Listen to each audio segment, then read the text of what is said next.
હોળી દિવસે ન કરો આ 7 કામ। હોળીના 8 દિવસ પહેલાનો સમય હોળાષ્ટક કહેવાય છે। આ દિવસોમાં કોઈ પણ પ્રકારના શુભ કામ કરવામાં આવતા નથી।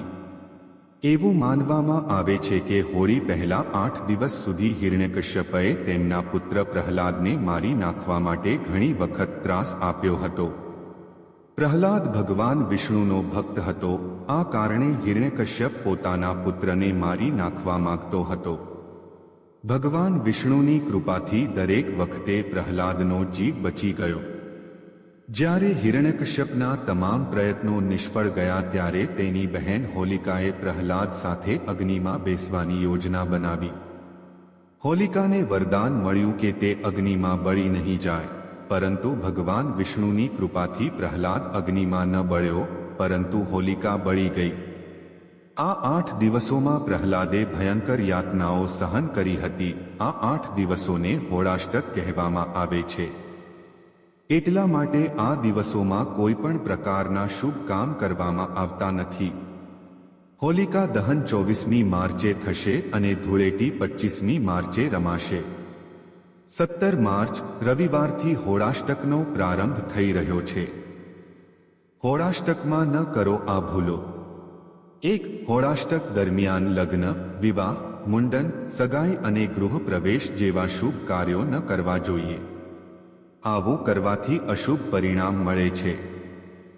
2. હોળાષ્ટક દરમિયાન યજ્ઞ અને હવન જેવા ધાર્મિક અનુષ્ઠાન ન કરો, કારણ કે આ સમયે ધાર્મિક વિધિઓનું સંપૂર્ણ પરિણામ પ્રાપ્ત થતું નથી અને સમસ્યાઓ ઊભી થવા લાગે છે। 3. હોળાષ્ટક દરમિયાન બધા માંગલિક કામ અને 16 સંસ્કાર કરવામાં આવતા નથી। સાથે જ જો આ દિવસોમાં અંતિમ સંસ્કાર કરવા પડે તો તે પહેલા ખાસ પૂજાપાઠ અને શાંતિ કર્મ પણ કરવામાં આવે છે। હોળાષ્ટક દરમિયાન 16 સંસ્કારો કરવાની મનાઈ હોવાથી આ સમયગાળાને શુભ માનવામાં આવતો નથી। 4. હોળાષ્ટક દરમિયાન ઘર, જમીન અને વાહન ખરીદવા જેવા મહત્વપૂર્ણ કામ ન કરવા જોઈએ।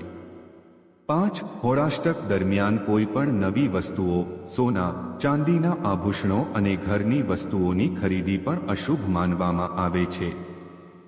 6. હોળાષ્ટકમાં નવું કામ શરૂ કરવાનું ટાળો, વેપાર કે નવું કામ ન કરો, કારણ કે આમ કરવાથી તે કાર્યમાં સફળતા મળવાની શક્યતા ઘટી જાય છે। 7. હોળાષ્ટકના સમયે પુત્રવધૂ કે પુત્રીને વિદાય આપવામાં આવતી નથી। આવું કરવું ખૂબ જ અશુભ માનવામાં આવે છે। હોળાષ્ટક પછી જ આ કાર્યક્રમ કરવો જોઈએ।